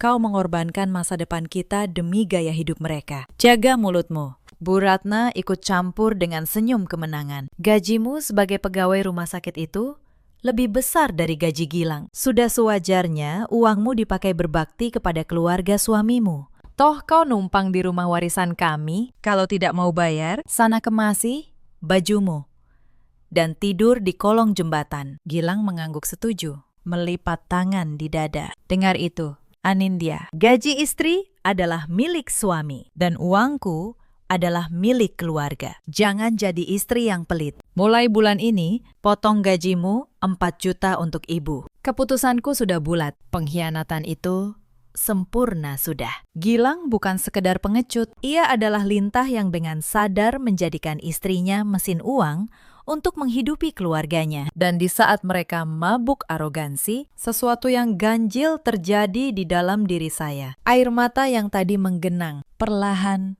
mengering, tanpa sempat menetes. Rasa sakit itu menguap, digantikan oleh ketenangan yang sedingin es. Saya menatap buku tabungan di lantai, lalu menatap wajah mertua dan suami saya bergantian. Keluarga ini menagih sewa atas nama rumah warisan. Bu Ratna membanggakan rumah ini seolah ia ratu absolut. Gilang menyuruh saya pergi jika tidak mau membayar. Mereka tidak pernah tahu sebuah rahasia yang saya kubur rapat-rapat sejak setahun lalu. Mari saya ceritakan apa yang terjadi setahun sebelum pagi penghinaan ini. Setahun lalu, ayah Gilang, mertua laki-laki saya, meninggal dunia karena serangan jantung. Bu Ratna larut dalam duka dan kebanggaan. Ia mewarisi rumah klasik ini, simbol status keluarga yang selalu ia agung-agungkan. Namun ada satu hal yang almarhum sembunyikan dari istri dan anak-anaknya sampai ke liang kubur. Saya menemukannya secara tidak sengaja. Sebagai manajer keuangan, saya terbiasa membaca dokumen. Suatu sore, sebuah surat datang dari bank. Saya yang menerimanya. Surat itu adalah peringatan terakhir. Rumah ini dijadikan agunan oleh almarhum untuk utang bisnis yang gagal. Nilainya nyaris 5 miliar rupiah. Cicilan sudah macet berbulan-bulan. Dalam waktu kurang dari 40 hari, rumah ini akan disita dan dilelang oleh bank. Saya ingat tangan saya gemetar membaca surat itu. Bukan karena takut, tapi karena saya sadar keluarga ini sedang berdiri di atas jurang tanpa mengetahuinya. Saya bisa saja diam, saya bisa saja membiarkan rumah ini disita, membiarkan Bu Ratna dan anak-anaknya jatuh miskin, lalu pergi. Tapi saat itu, saya masih menyimpan satu hal bodoh bernama cinta. Saya masih percaya bahwa jika saya menyelamatkan keluarga ini, mereka akan menghargai saya. Saya menemui Bu Tari, seorang petugas senior di bank itu. Saya pelajari semua opsi. Ada satu jalan. Jika ada pihak ketiga yang melunasi seluruh tunggakan sebelum lelang, kepemilikan rumah bisa dialihkan secara sah kepada pihak penebus. Saya punya tabungan masa lajang. Hasil 10 tahun bekerja keras sebelum menikah. Ditambah warisan kecil dari almarhum ayah saya di Klaten. Semuanya. Saya mencairkan seluruhnya. Hampir 5 miliar rupiah. Ludes dalam satu transaksi. Saya menebus rumah ini dari jalur lelang. Dan saya melakukannya dengan tenang, di bawah pengawasan notaris bernama Pak Hendra, seorang notaris tua yang sangat teliti. Di hadapan hukum, di atas akta bermaterai berlambang Garuda, rumah klasik ini 100% sah menjadi milik saya. Sertifikat hak milik yang baru, dengan satu nama tercetak di atasnya, nama saya. Lalu, apa yang dilakukan Bu Ratna selama setahun ini? Ia masih mengelus-elus sertifikat lama di dalam lemarinya. Sertifikat yang sudah mati, tak lebih berharga dari selembar fotokopi usang. Ia tidak pernah tahu bahwa rumah yang ia banggakan, rumah tempat ia menagih sewa dengan sombong, sebenarnya sudah menjadi milik menantu yang ia hina. Saya merahasiakan ini bukan untuk gertakan. Saya merahasiakannya karena saya ingin melihat. Saya ingin tahu, tanpa beban rumah ini di pundak mereka, akankah keluarga ini memperlakukan saya sebagai manusia? Jawabannya, saya dapatkan pagi ini dengan sebuah buku tabungan yang dilempar ke lantai. Baik, suara saya tiba-tiba terdengar. Tenang, nyaris tanpa emosi. Ketenangan yang justru membuat bulu kuduk berdiri. Jika saja mereka cukup peka untuk menyadarinya. Jika itu maumu, Bu, aku akan membayar uang sewa 4 juta itu setiap bulan. Persis seperti yang kalian minta. Bu Ratna terbahak girang. Gilang tersenyum puas. Merasa otoritasnya menang. Mereka tidak tahu, saya tidak sedang menyerah. Saya sedang mulai menenun tali gantung yang sangat kuat. Saya akan membiarkan para parasit ini berpesta, menikmati uang sewa, mengumpulkan setiap bukti pemerasan. Sampai tiba saatnya, saya menelanjangi kesombongan mereka dan menendang mereka keluar dari istana yang bukan milik mereka. Keputusan saya menyanggupi sewa itu mengubah seketika atmosfer ruangan. Tawa Bu Ratna meledak, menggema di dinding-dinding rumah klasik itu. Tawa kemenangan dari seekor parasit yang rasa baru menemukan inang abadi untuk dihisap. Nah, begitu dong. Pintar juga menantuku ini, akhirnya. Ia menatap saya dengan pandangan merendahkan, seolah saya pelayan yang baru menyatakan ketundukan. Makanya, kalau kau sadar diri bahwa kau itu miskin dan cuma numpang di rumah warisan keluarga kami, hidupmu akan tenang. Kau boleh tidur di atas sampai kapanpun, asalkan setoran 4 juta itu tidak pernah telat 1 hari. Tapi sebelum saya mulai menenun perangkap, saya ingin satu hal. Saya menatap lurus ke mata mertua saya. Aku akan transfer 4 juta itu hari ini. Bu, namun aku punya satu syarat. Bu Ratna mengernyit. Syarat?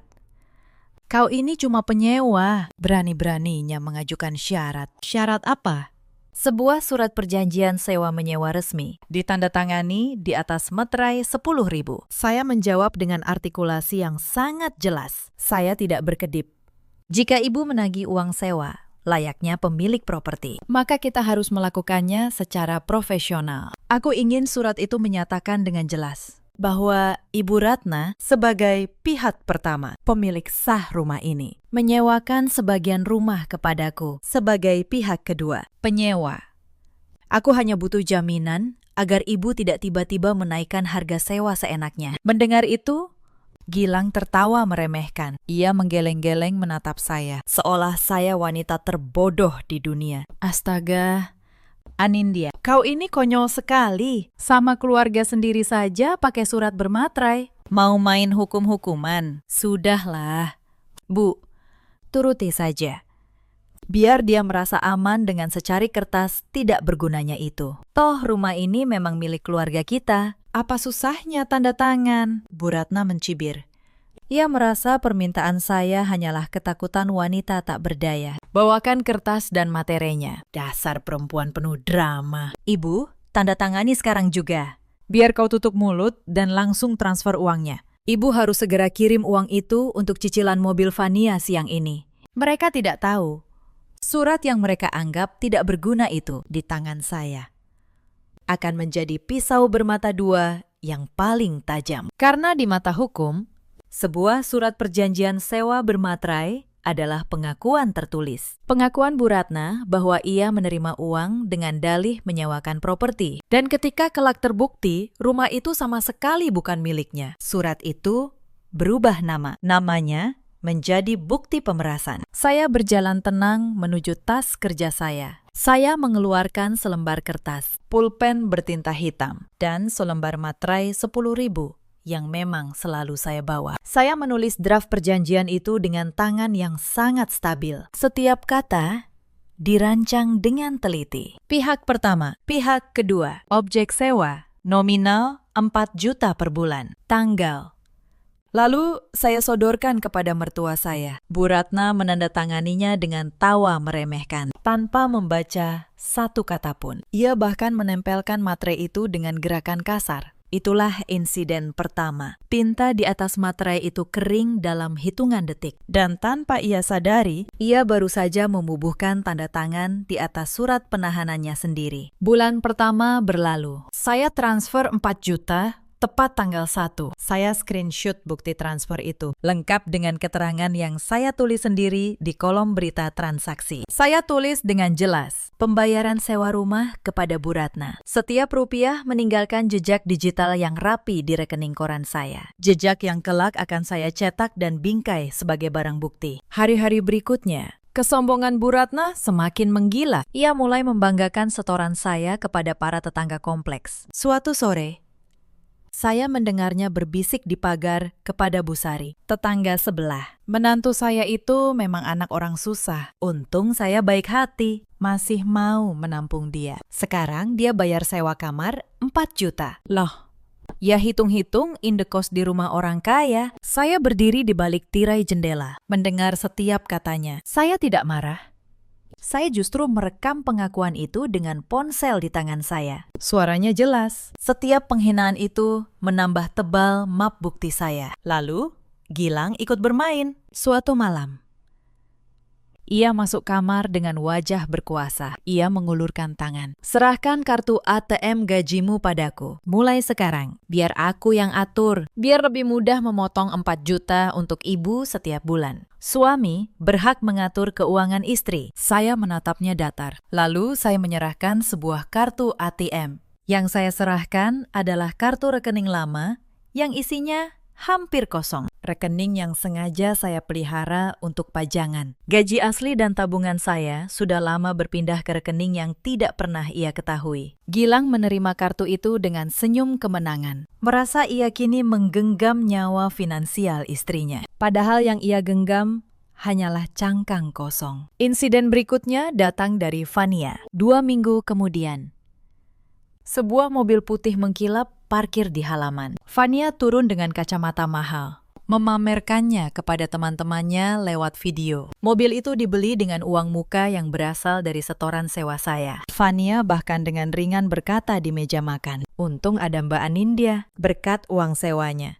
Aku jadi punya mobil." Lumayan ya, punya kakak ipar yang rajin nyetor. Ia tertawa. Ibu dan kakaknya ikut tertawa. Saya hanya tersenyum tipis. Sambil mengetik diam-diam di bawah meja, saya mencatat tanggal, nominal, dan kemana uang itu mengalir. Aliran dana dari pemerasan ke pembelian aset mewah. Sebuah rangkaian yang sempurna di mata penyidik nanti. Lalu, tiba bulan ketiga. Bu Ratna, yang merasa saya semakin tunduk, memutuskan menaikkan taruhannya. Anindya, mulai bulan depan, sewa naik jadi 5 juta. Harga rumah di kompleks ini naik. Wajar dong kalau sewanya ikut naik. Saya pura-pura terkejut.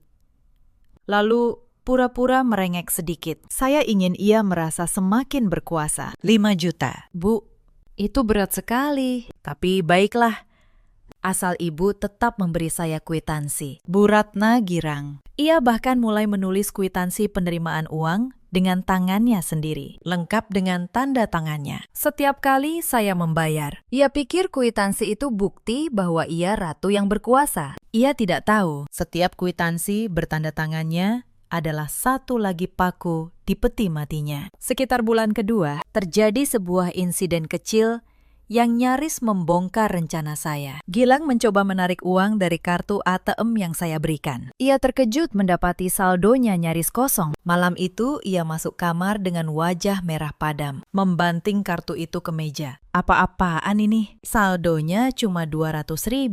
Gajimu kemana? Kau menyembunyikan uang dariku. Saya menatapnya dengan wajah yang sengaja saya buat panik. Saya menggigit bibir, pura-pura takut.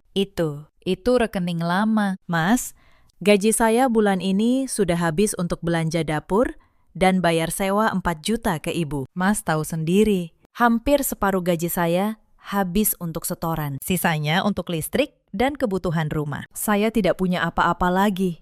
Gilang menatap saya lama. Lalu ia mendengus, percaya. Ego dan keserakahannya membuatnya tidak pernah curiga bahwa istri yang ia anggap bodoh ini punya rekening lain dengan saldo yang jauh melampaui imajinasinya. Ia mengembalikan kartu itu dengan kasar. Lain kali, jangan boros. Ingat, gajimu itu untuk keluarga. Saya mengangguk patuh. Di dalam hati, saya tersenyum. Ia baru saja menambah satu lagi bukti. Bukti bahwa ia secara sadar berusaha menguasai penghasilan istrinya. Setiap kata yang ia ucapkan malam itu terekam rapi di ponsel yang saya letakkan di laci yang sedikit terbuka. Penghinaan demi penghinaan terus menumpuk. Suatu malam, sepulang kerja, saya mendapati barang-barang saya dipindahkan dari kamar utama ke ruang belakang yang sempit. Bu Ratna berdiri dengan tangan di pinggang. Kamar atas itu untuk Fania. Dia butuh ruang luas untuk barang-barangnya. Kau penyewa. Ya, cukup di belakang. Penyewa tidak boleh banyak menuntut. Saya mengangguk. Saya memindahkan barang saya tanpa protes. Saya tidur di ruang belakang yang dingin. Tapi malam itu, saya menambahkan satu poin lagi di daftar saya. Pengusiran sistematis. Bukti bahwa saya diperlakukan sebagai penyewa, bukan istri. Bukan keluarga. Lalu datang penghinaan paling besar. Suatu pagi, Bu Ratna menagih tambahan biaya. Ia menyodorkan secari kertas berisi angka-angka. Ini tagihan tambahan, biaya listrik, air, dan perawatan rumah, 3 juta. Kau pakai semua fasilitas ini. Jadi, kau harus bayar. Penyewa wajib menanggung biaya operasional. Total bulan itu, saya membayar 8 juta. Saya membayarnya, dan saya menyimpan kertas tagihan tulisan tangannya. Setiap angka, setiap penghinaan, setiap uang yang berpindah, saya kumpulkan dalam sebuah map coklat tebal. Map yang saya simpan di brankas kantor saya, jauh dari jangkauan mereka. Dan di puncak kesombongannya, suatu malam di meja makan, Gilang menyatakan kalimat yang menjadi penutup. Ia menatap saya dengan sorot berkuasa. Ingat, Anindya, selama kau hidup di rumah ini, gajimu adalah milik suami. Uang ibu adalah milik keluarga. Kau hanya alat. Kalau suatu hari kau tidak berguna lagi, kau bisa kami buang kapan saja. Mengerti? Saya menunduk. Saya menjawab pelan, ya.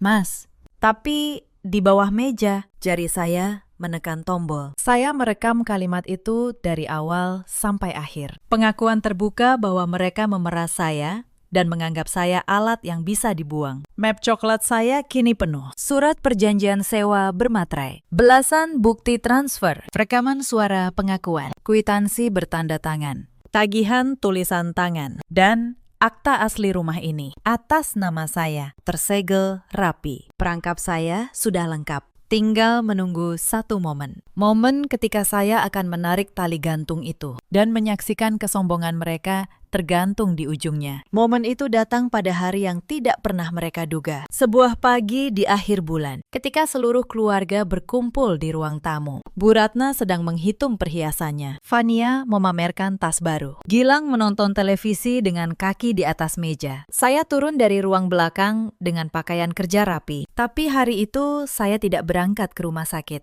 Hari itu, saya membawa tamu. Bel rumah berbunyi. Saya membuka pintu. Masuklah Pak Hendra. Notaris tua berkacamata tebal dengan map kulit di tangannya. Di belakangnya, Bu Tari dari bank dan seorang pria muda berjas yang adalah pengacara saya. Namanya Mas Reza. Bu Ratna mengerutkan kening. Siapa orang-orang ini? Anindya, kau bawa siapa ke rumahku? Saya menutup pintu di belakang mereka. Saya berjalan ke tengah ruangan dengan tenang. Lalu saya menarik kursi dan duduk. Sementara mereka semua masih berdiri kebingungan. Bu, Mas, Mbak Ania, duduklah. Hari ini kita akan menyelesaikan urusan sewa-menyewa kita secara profesional. Persis seperti yang Ibu inginkan. Gilang mematikan televisi. Ia berdiri dengan wajah tidak suka. Anindya, apa-apaan ini? Kau mempermalukan keluarga di depan orang asing. Pak Hendra membuka map kulitnya. Ia mengeluarkan sebuah dokumen tebal dengan sampul biru tua dan lambang Garuda emas. Ia meletakkannya di meja kaca, di tengah-tengah mereka semua. Perkenalkan, saya Hendra, notaris. Saya di sini untuk menjelaskan status hukum rumah ini. Dokumen di hadapan Ibu adalah sertifikat hak milik atas rumah ini. Sertifikat asli yang berlaku sah secara hukum negara. Bu Ratna menyambar dokumen itu. Matanya menyusuri baris demi baris. Lalu tangannya mulai gemetar. Wajahnya yang tadi angkuh perlahan memucat. Ini tidak mungkin.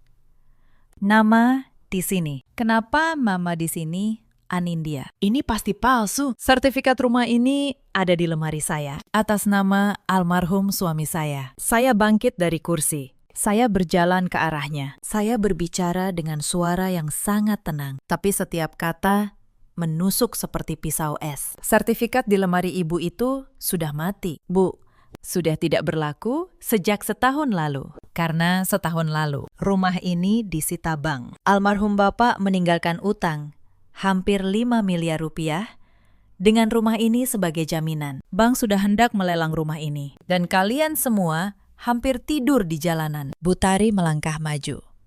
Ia mengangguk. Benar, Bu. Saya petugas dari bank.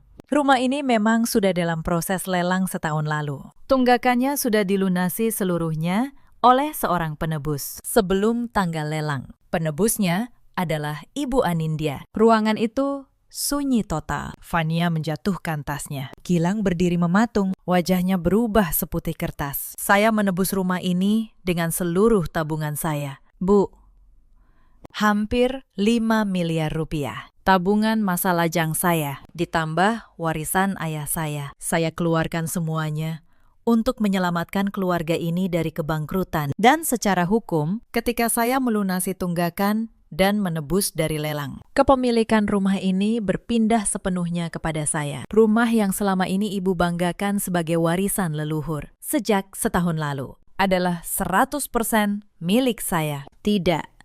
Suara Bu Ratna nyaris tak terdengar. Tubuhnya merosot ke sofa.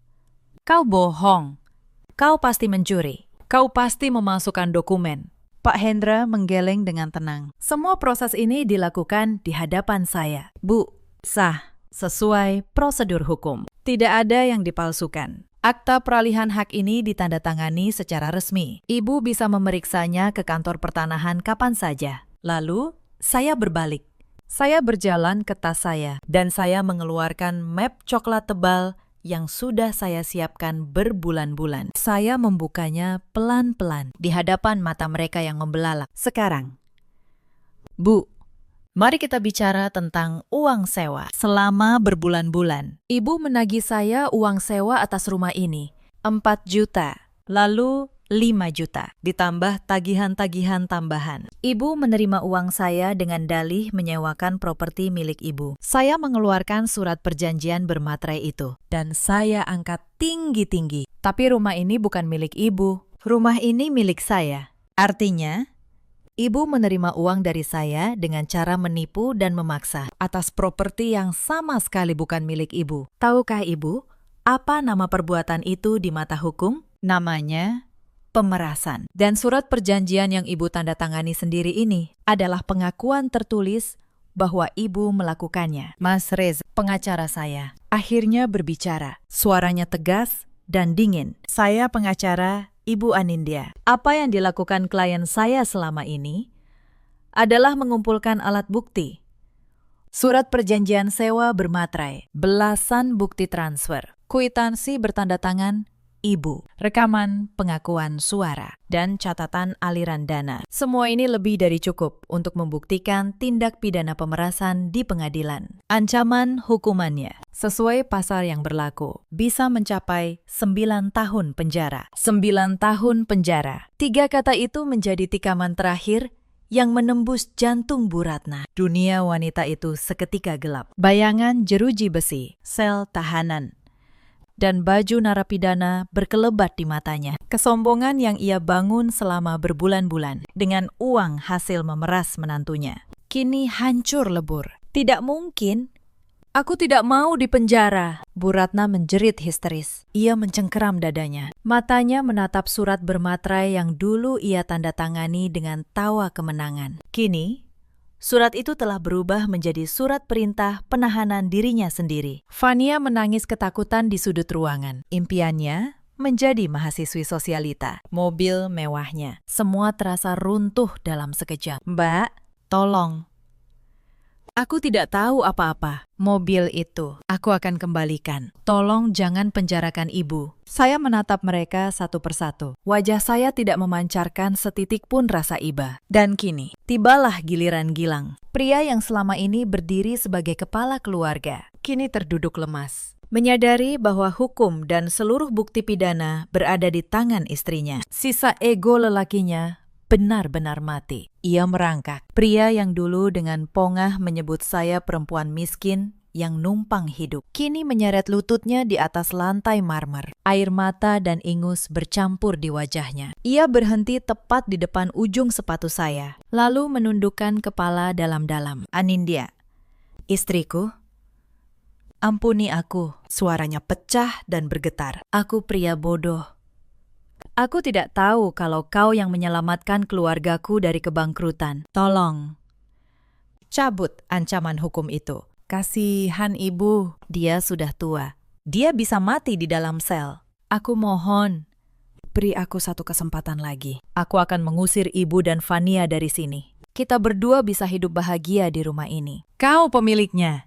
Aku akan jadi pelayanmu seumur hidup. Mendengar pengkhianatan instan dari anak kandungnya sendiri, Bu Ratna yang sedang meringis di sudut ruangan langsung menjerit murka. Anak durhaka, kau mau membuang ibumu demi perempuan ini. Kau sendiri yang bilang gajinya pantas diperas, tapi jeritan itu terbungkam oleh batu kerasnya. Wanita tua itu hampir kehabisan napas. Saya menatap Gilang yang masih bersujud di kaki saya. Wajah saya dingin.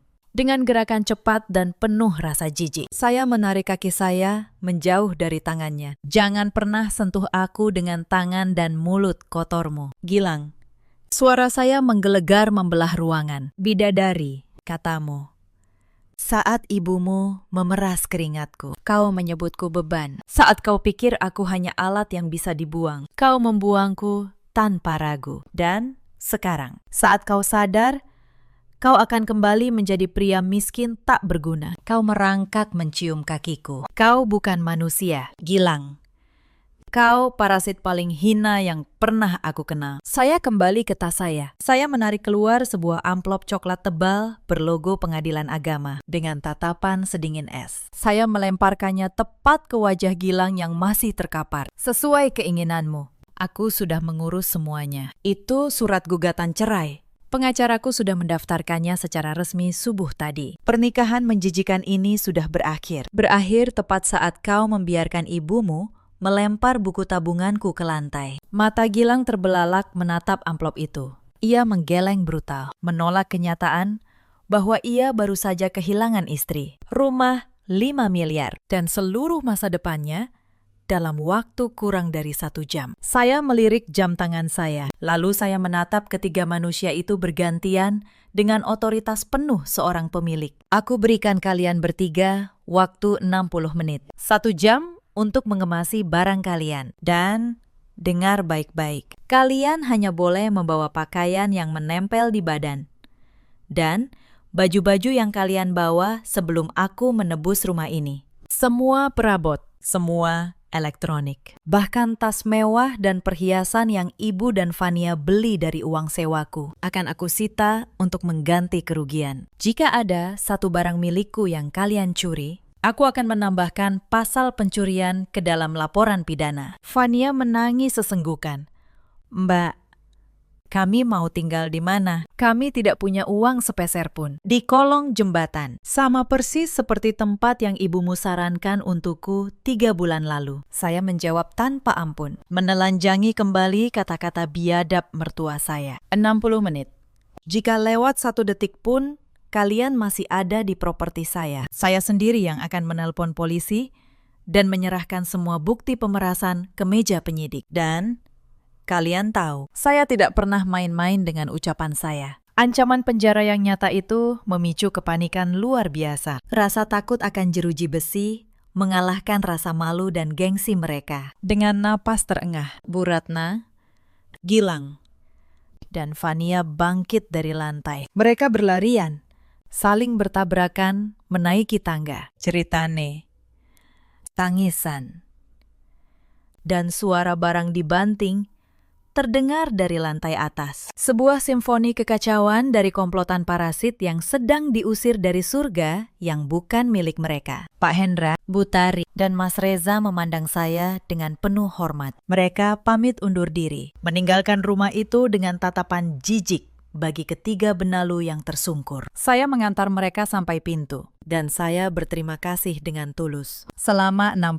menit itu, saya duduk tenang di sofa kulit yang dulu menjadi singgasana kesombongan Bu Ratna. Saya menyeduh teh untuk diri saya sendiri. Untuk pertama kalinya dalam 8 tahun. Saya menikmati secangkir teh di rumah ini sebagai pemilik, bukan sebagai penyewa, bukan sebagai pelayan. Saya teringat malam-malam saya pulang shift dengan tubuh remuk, hanya untuk disuruh memijat kaki mertua. Saya teringat setiap suap nasi yang terasa pahit karena tatapan merendahkan. Saya teringat saat saya keguguran 2 tahun lalu. Dan Bu Ratna malah berkata bahwa rahim perempuan miskin memang lemah. Gilang saat itu hanya diam, selalu diam. Diamnya yang membunuh perlahan. Saya menyesap teh saya. Semua kenangan pahit itu kini terasa ringan, karena keadilan akhirnya ada di tangan saya. 1 jam kemudian, pintu utama terbuka lebar. 3 sosok yang kemarin merasa seperti penguasa dunia, kini berjalan terseok keluar dari pekarangan. Bu Ratna tidak lagi memakai perhiasan emasnya, lehernya kosong. Ia memeluk sebuah tas plastik berisi beberapa lembar daster. Fania hanya membawa 1 koper kecil. Wajahnya bengkak karena menangis. Dan Gilang memanggul ransel butut. Terus menunduk menahan malu dari tatapan para tetangga yang mulai keluar rumah karena penasaran. Bu Sari, tetangga yang dulu mendengar Bu Ratna membanggakan uang sewa saya, kini berdiri di pagar dengan mulut menganga. Ironi itu terasa lengkap. Wanita yang dulu pamer menampung menantu miskin, kini menjadi tunawisma yang diusir oleh menantu itu. Di ambang pintu, Bu Ratna berhenti sejenak. Ia menoleh ke arah saya dengan mata penuh kebencian dan keputusasaan. Kau akan menyesal, Anindya. Kau membuang suamimu, kau membuang keluarga. Saya menatapnya dengan tenang. Tidak. Bu, saya tidak membuang keluarga. Saya tidak pernah punya keluarga di rumah ini. Yang saya buang hari ini hanyalah 3 benalu yang selama 8 tahun menghisap darah saya. Dan untuk pertama kalinya, saya merasa lega. Bu Ratna tidak menjawab. Ia hanya membuang muka, lalu melangkah keluar dengan tubuh bergetar. Gilang sempat menoleh. Mulutnya terbuka, seolah ingin mengucapkan sesuatu. Tapi saya sudah memalingkan wajah. Tidak ada lagi yang perlu dikatakan kepada pria yang sudah mati di mata saya. Begitu langkah kaki terakhir mereka melewati pagar besi. Saya mendorong pintu kayu jati yang kokoh itu. Saya menguncinya dari dalam dengan bunyi klik yang sangat mantap. Bunyi itu terasa seperti penutup sebuah bab panjang yang menyiksa. Saya berdiri sendirian di tengah rumah yang kini sepenuhnya milik saya. Angin pagi berembus dari jendela yang saya buka lebar-lebar, menyapu bersih aroma kebusukan yang selama ini memenuhi rumah ini. Untuk pertama kalinya, rumah ini terasa seperti rumah, bukan penjara.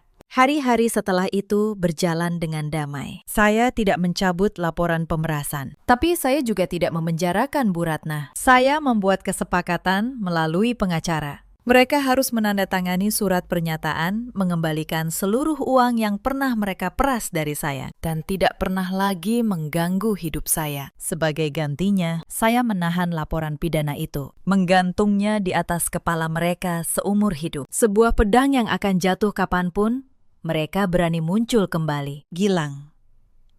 Saya dengar.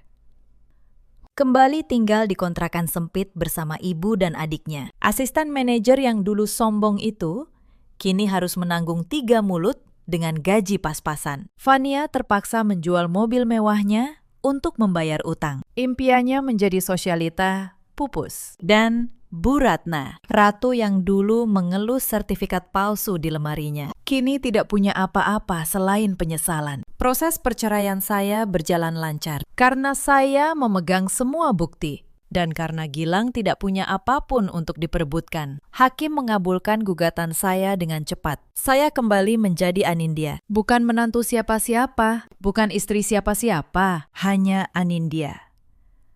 Seorang wanita merdeka dengan rumah sendiri dan harga diri yang utuh. Beberapa bulan setelah semuanya selesai, ada satu kejadian yang ingin saya ceritakan kepada kalian. Karena dari situlah saya benar-benar memahami betapa busuknya keluarga yang dulu saya panggil keluarga. Suatu sore, Bu Ratna datang lagi ke rumah saya sendirian.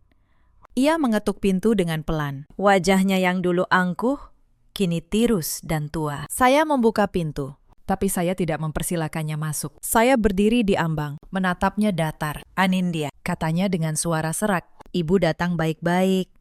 Ibu minta maaf atas semuanya. Tapi ibu mohon, kasihani ibu. Vania sakit. Dia butuh biaya berobat. Gilang juga kehilangan pekerjaannya. Kami benar-benar tidak punya apa-apa. Bolehkah ibu tinggal di sini lagi? Kau punya rumah sebesar ini. Masa kau tega membiarkan mertuamu menderita? Saya hampir tertawa mendengar kata mertua keluar dari mulutnya. Wanita ini, yang dulu menyebut saya penyewa, perempuan melarat, panti asuhan, kini menggunakan kata mertua untuk meminta belas kasihan. Logika yang sama bengkoknya seperti dulu. Bu, kata saya, tenang dulu.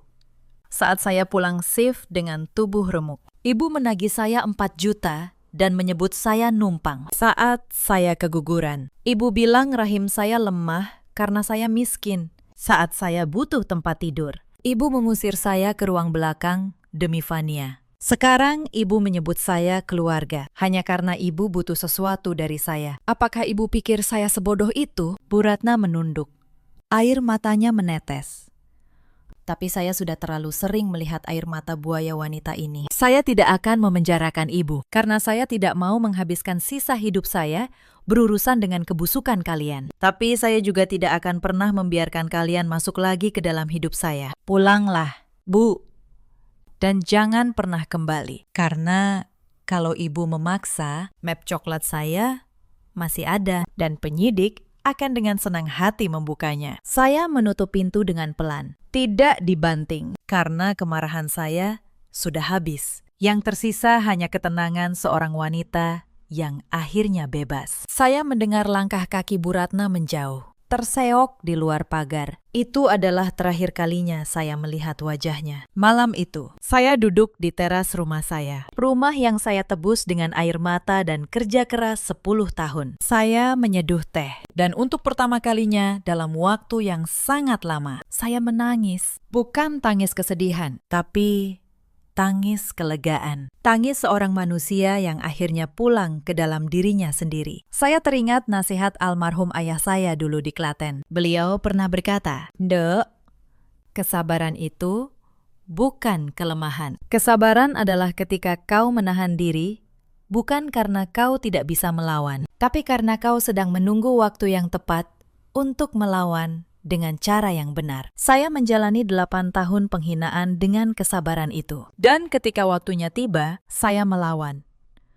Bukan dengan teriakan atau air mata, tapi dengan hukum, dengan bukti, dan dengan kepala tegak. Setahun setelah perceraian itu, hidup saya berubah total. Saya naik jabatan di rumah sakit menjadi kepala bagian keuangan. Saya merenovasi rumah ini, mengganti sofa kulit lama yang penuh kenangan buruk dengan perabot baru yang hangat. Saya menanam bunga di halaman yang dulu hanya berisi pilar-pilar dingin. Rumah yang dulu terasa seperti penjara, kini benar-benar menjadi rumah. Saya juga belajar bahwa keadilan sejati bukanlah balas dendam yang membabi buta. Saya bisa saja memenjarakan Bu Ratna, menghancurkan hidup Gilang sampai ke akar. Tapi saya memilih untuk membiarkan mereka hidup dengan penyesalan mereka sendiri. Karena terkadang hidup dalam kemiskinan dan rasa malu yang mereka ciptakan sendiri jauh lebih menyakitkan daripada jeruji besi. Cerita ini mengajarkan kita banyak hal. Jangan pernah menilai seseorang dari kondisi ekonominya. Dan jangan pernah sekalipun meremehkan seorang perempuan yang terlihat diam dan penyabar. Karena diamnya seorang perempuan cerdas bukanlah kelemahan. Diamnya adalah strategi. Ketenangannya adalah senjata yang paling mematikan. Di luar sana, ada banyak perempuan yang mungkin sedang berada di posisi saya dulu. Diperas, dihina, dianggap penyewa di rumah suaminya sendiri, dipaksa menyerahkan hasil keringatnya demi gaya hidup keluarga yang tidak pernah menghargainya. Jika kalian salah satunya, dengarkan saya. Kalian tidak sendirian, dan kalian tidak harus diam selamanya. Kumpulkan keberanian kalian, pelajari hak-hak kalian, karena hukum tidak pernah memihak kepada yang paling keras berteriak, melainkan kepada yang paling lengkap memegang bukti. Ada juga banyak suami seperti Gilang di luar sana. Pria yang lebih memilih membela ibunya yang serakah daripada melindungi istri yang berkorban segalanya. Pria yang menganggap gaji istri sebagai hak miliknya dan menganggap istri sebagai alat yang bisa dibuang. Kepada para suami seperti itu, ingatlah, wanita yang paling sabar adalah wanita yang paling berbahaya ketika kesabarannya habis, dan ketika ia pergi, ia tidak akan pernah kembali. Ada pula para ibu mertua seperti Bu Ratna, wanita yang membanggakan harta yang bukan hasil keringatnya sendiri, yang menindas menantu demi kesombongan semu. Kepada mereka, hukum karma selalu punya cara yang elegan untuk menagih, dan seringkali tali yang menjerat leher mereka adalah tali yang mereka pintal sendiri dengan tangan mereka sendiri. Hari ini, saya, Anindya, berdiri sebagai pemilik tunggal rumah ini. Bukan menantu siapa-siapa, bukan istri siapa-siapa, hanya seorang wanita merdeka yang akhirnya menemukan kedamaian. Bu Ratna kini hidup dalam penyesalan di kontrakan sempit. Gilang menanggung beban keluarganya sendirian, dengan masa depan yang ia hancurkan dengan tangannya sendiri. Dan Fania belajar dengan cara yang keras, bahwa gengsi yang dibangun dari uang hasil memeras orang lain tidak akan pernah bertahan lama dalam hidup. Kita selalu punya pilihan. Kita bisa memilih menjadi seperti Bu Ratna yang serakah, atau menjadi seperti Anindya yang sabar dan cerdas. Roda kehidupan selalu berputar. Hari ini, kita mungkin di bawah, tapi jangan pernah biarkan siapapun meyakinkan kalian bahwa kalian akan selamanya di sana. Jika kalian merasa kisah ini menyentuh hati kalian, atau jika kalian pernah merasakan penghinaan serupa, ceritakanlah pengalaman kalian di kolom komentar. Mungkin cerita kalian akan menjadi kekuatan bagi perempuan lain yang sedang berjuang dalam diam. Jangan lupa tekan tombol suka, bagikan video ini kepada orang-orang yang kalian sayangi, dan aktifkan lonceng notifikasi agar tidak ketinggalan kisah-kisah pembalasan yang elegan berikutnya. Terima kasih sudah menemani saya sampai akhir. Sampai jumpa di cerita selanjutnya.